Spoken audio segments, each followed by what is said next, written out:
SIR form নিশ্চয়ই আপনি হাতে পেয়ে গেছেন। জানেন কি, এই ফর্মে যদি আপনি কোনো ভুল করেন, এটা আপনি ইচ্ছাকৃতভাবে ভুল করুন অথবা অনিচ্ছাকৃতভাবে, তাহলে আপনাদের কি হতে পারে? এই ফর্ম ধরুন আপনি জমাই করলেন না, সেক্ষেত্রে আপনাদের কি হতে পারে? যদি 2002 সালের ভোটার লিস্টে আপনাদের কারোর নাম না থাকে, তো সেক্ষেত্রে আপনাদের নো চিন্তা, কোনো চিন্তা করার দরকার নেই। বড়সড় ঘোষণা করে দিয়েছে এবার নির্বাচন কমিশন। যদি আপনাদের কাছে 11টি ডকুমেন্টসের মধ্যে কোনো ডকুমেন্টস আপনাদের কাছে বর্তমানে না থাকে, তাহলে সেক্ষেত্রে সেই ডকুমেন্টস গুলো আপনি বানাবেন কিভাবে, তো সেই উপায়ও এই ভিডিওতে আপনাদের জানিয়ে দেবো। তো ভিডিওটি খুবই ইম্পর্টেন্ট হতে যাচ্ছে, সেজন্য ভিডিওটিকে সম্পূর্ণ দেখতে থাকুন।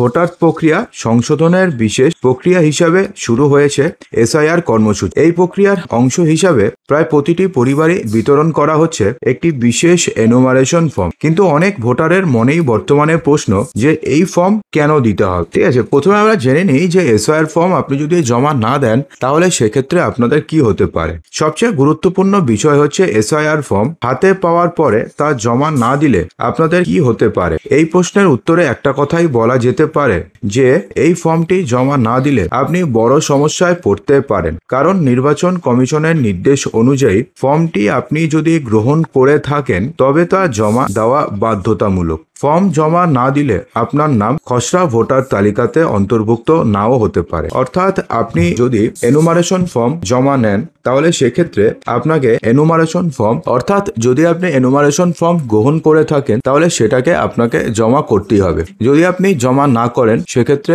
নির্বাচন কমিশন এক্ষেত্রে স্পষ্টভাবে বলে দিয়েছে যে খসড়া ভোটার তালিকা অর্থাৎ ড্রাফট রোলে আপনাদের নাম অন্তর্ভুক্ত নাও হতে পারে। এর ফলে ভবিষ্যতে আপনি ভোটদানের অধিকার হারাতে পারেন এবং আপনাদের বাড়িতে নোটিশ পর্যন্ত আসতে পারে। অর্থাৎ আপনি যদি এনুমারেশন ফর্ম নিয়ে অর্থাৎ গ্রহণ করে আপনি যদি জমা না দেন, তাহলে সেক্ষেত্রে আপনাদের নাম খসড়া ভোটার তালিকাতে থাকবে না, এবং খসড়া ভোটার তালিকাতে না থাকলে যে আপনাদের নাম মেইন ভোটার তালিকাতেও থাকবে না, সেটা তো বলাই যায়, এবং ভবিষ্যতে আপনার বাড়িতে নোটিশ আসবে এবং আপনি ভোটদানের অধিকার হারিয়ে যাবে। তাই ফর্ম পেলে দায়িত্ব নিয়ে পূরণ করে নির্ধারিত সময়ের মধ্যে জমা করুন। দেখুন, ফর্ম পূরণের ক্ষেত্রে একটা সামান্য ভুল বড়সড় জটিলতা তৈরি করতে পারে। নির্বাচন কমিশনের নির্দেশিকা অনুযায়ী ফর্মটি পূরণের সময় গ্রাহকদের কিছু নিয়ম অবশ্যই মানতে হবে। সেই নিয়মগুলো কি কি? সেই নিয়মগুলো হচ্ছে ভাষা। ফর্ম বাংলায় এসেছে, তাই বাংলাতেই পূরণ করা যাবে, তবে কেউ ইংরেজিতে পূরণ করতে সমস্ত অক্ষর বড় হাতের হতে হবে। অর্থাৎ কেউ যদি চান যে ইংরেজিতে পূরণ করবেন, তাহলে পূরণ করতে পারেন, কিন্তু সবগুলোকে ক্যাপিটাল লেটার্সে লিখতে হবে।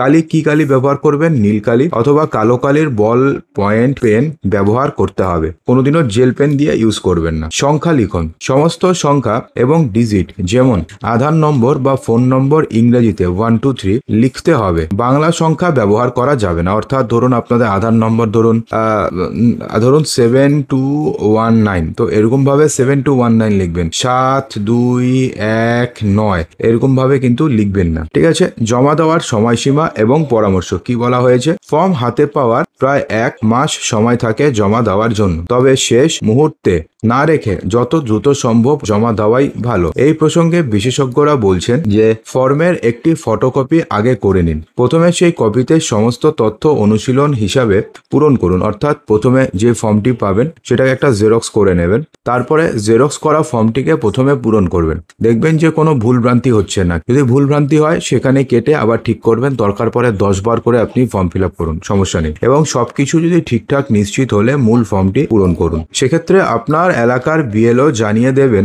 যে কখন তিনি ফর্ম সংগ্রহ করতে আসবেন। প্রয়োজনে ফোনে যোগাযোগ করেও জানা যেতে পারে। দেখুন, এক্ষেত্রে বলা হয়েছে যে যদি 2002 সালের ভোটার তালিকায় আপনার অথবা আপনার পরিবারের সদস্যদের নাম না থাকে, তবুও ফর্ম অর্থাৎ এসআইআর ফর্ম পেলে অবশ্যই তা জমা দিতে হবে। ফর্মের নিচের দিকের সেই অংশ ফাঁকা রাখুন। অর্থাৎ যেই লেফট সাইড এবং রাইট সাইড যে অংশটুকুন রয়েছে, সেটাকে আপনি ফাঁকা রাখুন। জমা দেওয়ার পরে ড্রাফট রোলে আপনার নাম অন্তর্ভুক্ত হবে এবং পরবর্তীতে আপনার ঠিকানায় একটি নোটিশ পাঠানো হবে। তখন নির্দিষ্ট 11টি ডকুমেন্টসের মধ্যে যে কোনো একটি জমা দিলেই সমস্ত সমস্যার সমাধান হয়ে যাবে। 2002-এ নাম না থাকলেও চিন্তা নেই, বলছে ইসি। অর্থাৎ যদি আপনাদের 2002 সালের ভোটার তালিকাতে নাম না থাকে, অথবা আপনাদের পরিবারের কারোর যদি 2002 সালের ভোটার ভোটার তালিকাতে নাম না থাকে তাহলে সেক্ষেত্রে আপনাদের চিন্তা করার কোনো দরকার নেই। দেখুন, বলা হয়েছে যে ভোটার তালিকায় নাম রয়েছে, বিএলও অর্থাৎ booth level officer enumeration form দিয়ে গিয়েছে, কিন্তু সমস্যা হচ্ছে 2002 এর ভোটার তালিকায় আপনার নাম তো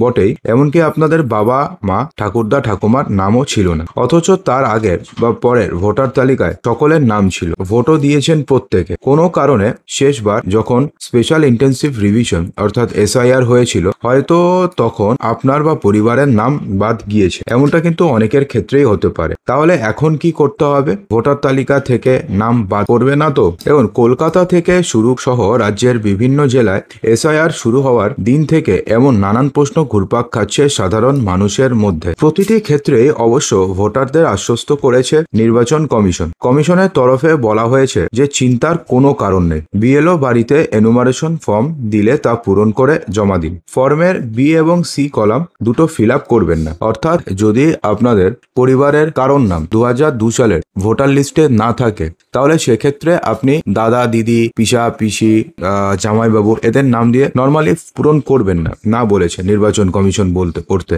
তো সেক্ষেত্রে বলা হয়েছে কোনো নথি দেওয়ার দরকার নেই, ফর্ম জমা দিলেই খসড়া ভোটার তালিকাতে আপনাদের নাম নর্মালি উঠে যাবে। এরপরে আপনাকে যে ইআরও থাকবেন, ইআরও বা এই ইআরও শুনানির জন্য তিনি ডাকবেন। 7 দিন আপনাকে সময়ও দেওয়া হবে। সেই সময়ে আপনাকে 2002 এর আগের ভোটার তালিকায় থাকা নামের লিঙ্কেজ এবং কমিশনের নির্ধারিত যে নথিগুলো রয়েছে যে কোনো একটি জমা দিতে হবে। নির্বাচন কমিশন স্পষ্ট জানিয়ে দিয়েছে যে এসআইআর এর লক্ষ্যই হচ্ছে একজনও বৈধ ভোটার যেন তালিকা থেকে বাদ না পড়েন তা নিশ্চিত করা। পাশাপাশি কোনো বিদেশি নাগরিক যেন ভোটার তালিকায় ঠাঁই না পান তাও খতিয়ে দেখা এই এসআইআর এর মূল কারণ। দেশের আইন অনুযায়ী বিদেশি নাগরিকদের কোনো ভোটাধিকার নেই, তাই 2002 এর ভোটার তালিকায় নাম না থাকলেও তিনি যদি ভারতীয় নাগরিক হন এবং তার আগেও যদি ভোটার তালিকায় নাম থেকে থাকে তা অবশ্যই শুনানির সময় নিশ্চিত করতে হবে। অর্থাৎ যখন আপনার হিয়ারিং হবে তখন আপনাকে 2002 এর আগের ভোটার লিস্টে যদি আপনাদের বাবার, যদি আপনাদের মায়ের, ঠাকুরদা অথবা ঠাকুমার নাম থাকে তাহলে তার সঙ্গে আপনাকে লিঙ্কেজ প্রমাণ করতে হবে। তো সেক্ষেত্রে নির্বাচন কমিশন স্পষ্ট বলেছে যে কারোর নাম বাদ দেওয়ার কোনো সুযোগই নেই। এই জন্য 2002 এর আগে অর্থাৎ পুরানো ভোটার তালিকায় নাম থাকলেই আবেদনকারী যে একজন ভারতীয় তা প্রমাণ করার পুরোপুরি সুযোগ পাবেন। আশা করি আপনাদের অনেকের প্রশ্নের আমি উত্তর দিতে পারলাম। দেখুন, এরপরে বলা হয়েছে যে নিজেকে প্রমাণ করার নথিপত্র কোনো কারণে আপনাদের হাতে না থাকলে কোথায় কিভাবে নথি পাবেন জেনে নিন। বন্ধুরা, আপনাদের কি 2002 সালের ভোটার তালিকাতে নাম রয়েছে অথবা আপনাদের পরিবারের কারোর কি 2002 এর ভোটার তালিকাতে নাম রয়েছে নাকি নেই কমেন্ট বক্সে জানাতে ভুলবেন। এবং বন্ধুরা, এখানে যে 11টি নথির কথা বলেছে নির্বাচন কমিশন, সেই 11টি নথির মধ্যে কোনো একটি নথি যদি আপনাদের কাছে না থাকে বা এই মুহূর্তে আপনাদের হাতে না থাকে তাহলে সেক্ষেত্রে 11টি নথির মধ্যে কোনো একটি নথি আপনি কিভাবে জোগাড় করবেন বা কিভাবে বানাবেন সেটা কিন্তু এক্ষেত্রে বলা হচ্ছে। দেখুন, এক্ষেত্রে কি হয়েছে না, এক্ষেত্রে যদি আমরা এটা ভিডিওটাকে করি, এটা ভিডিওটা অনেক বড় হয়ে যাবে, 20 মিনিট পার হয়ে যাবে। তো সেই জন্য আমরা জাস্ট এক্ষেত্রে আপনাদের সংক্ষেপে বুঝিয়ে দিচ্ছি। তো আপনাদের যদি জানার দরকার হয় তাহলে ভিডিওর কমেন্ট বক্সে জানাবেন, আমরা এটা নিয়ে শুধুমাত্র এটা নিয়ে আলাদা একটা ভিডিও করে দেবো। দেখুন, কেন্দ্র বা রাজ্য সরকারের দেওয়া পরিচয়পত্র অথবা পেনশন পেমেন্ট অর্ডার, তো এগুলো রাজ্য অথবা কেন্দ্রীয় সরকারি কর্মচারী হলে ওই নথি পাওয়া সম্ভব। স্থায়ীভাবে কাজ করেছেন অথবা অবসরপ্রাপ্ত কর্মীদের কাছে ওই নথি থাকার কথা। চাকরিতে যোগদান বা অবসরের সময় কেন্দ্র বা রাজ্য সরকারের সংশ্লিষ্ট দপ্তরের ঊর্ধ্বতন কর্তৃপক্ষ এই নথি কর্মীদের দেন। যদি না থাকে তাহলে সেক্ষেত্রে আপনারা যোগাযোগ করবেন সংশ্লিষ্ট ডিপার্টমেন্টের সঙ্গে, সেক্ষেত্রে আপনাকে দিয়ে দেবে। 1987 সালের 1 জুলাইয়ের আগে নথি। কমিশন জানিয়েছে যে 1 জুলাইয়ের আগে কেন্দ্রীয় বা রাজ্য সরকার, স্থানীয় প্রশাসন, ব্যাংক, ডাকঘরের সিলমোহর দেওয়া যে কোনো নথি এসআইআর এ গ্রহণ করা হবে। এমনকি ওই সময়ের আগে কেউ এলআইসির নথিপত্র দেখাতে পারেন। কমিশনের বক্তব্য, ওই সংক্রান্ত নথি সংশ্লিষ্ট ভোটারের কাছে আগে থেকেই রয়েছে, কারণ এখন এই ধরনের নথি জোগাড় করা হচ্ছে সমস্যা। যদি কারোর কাছে নথি না থাকে তাহলে উপযুক্ত প্রমাণ দেখিয়ে সংশ্লিষ্ট কর্তৃপক্ষের কাছ থেকে এই নথি পাওয়া সম্ভব। জন্ম শংসাপত্র কে দেয়? সে এলাকার পঞ্চায়েত অথবা পুরসভার জন্মের শংসাপত্র জন্য আবেদন করতে হবে। পঞ্চায়েত এলাকার বিডিও হয়ে মহকুমা শাসকের কাছে আবেদন জমা পড়ে, তার দফতর ওই শংসাপত্র দেওয়া হয়। এখন অনলাইনেও আবেদন করা যায়, তবে জন্মের শংসাপত্র নিতে গেলে বাবা এবং মায়ের সম্পর্কে তথ্য দেওয়া অনিবার্য। এছাড়া পাসপোর্টের জন্য আপনি আবেদন করতে হবে। শিক্ষাগত শংসাপত্র মাধ্যমিক বা তার বেশি যদি আপনি পড়াশোনা করে থাকেন তাহলে যে কোনো মার্কশিট অথবা যে কোনো সার্টিফিকেট এসআইআর এর ক্ষেত্রে গ্রহণযোগ্য হবে। যদি আপনাদের কাছে না থাকে তাহলে সংশ্লিষ্ট শিক্ষা প্রতিষ্ঠানের সঙ্গে যোগাযোগ করতে হবে। স্থায়ী বাসিন্দা শংসাপত্র ডোমিসাইল সার্টিফিকেট, এটা হচ্ছে যে কোনো রাজ্যের স্থায়ী বাসিন্দা কিনা সেটা প্রমাণ করে। এই শংসাপত্র সাধারণত তহসিলদার, জেলা শাসক অথবা মহকুমা শাসক দেওয়া হয়। তো এলাকার কাউন্সিলর বা বিধায়ক এই শংসাপত্র দিতে পারেন না। এই শংসাপত্রের জন্য আবেদন করতে সাধারণত স্কুলের সার্টিফিকেট, জন্ম সার্টিফিকেট, রেশন কার্ড, ঠিকানার প্রমাণ হিসাবে জমির দলিলের মতন নথির প্রয়োজন হয়। তো সেগুলোর জন্য আপনি আবেদন করতে পারেন। বনাধিকার শংসাপত্র তার জন্য আপনি মহকুমা শাসকের মহকুমা স্তরের কমিটির কাছে আবেদন করতে পারবেন। জাতিগত শংসাপত্রের জন্য তো SC ST যদি আপনাদের কাছে থাকে তাহলে তো কোনো সমস্যা নেই, এবং আপনার নাগরিক পঞ্জিতে নাম যদি থাকে তাহলে সেক্ষেত্রেও কোনো সমস্যা নেই। তো বন্ধুরা, আশা করব যে ভিডিওটিতে আপনাদের সমস্ত কিছু বোঝাতে পেরেছি। যদি ভালো লেগে থাকে তো লাইক করবেন, শেয়ার করবেন, চ্যানেলটিকে সাবস্ক্রাইব অবশ্যই করবেন।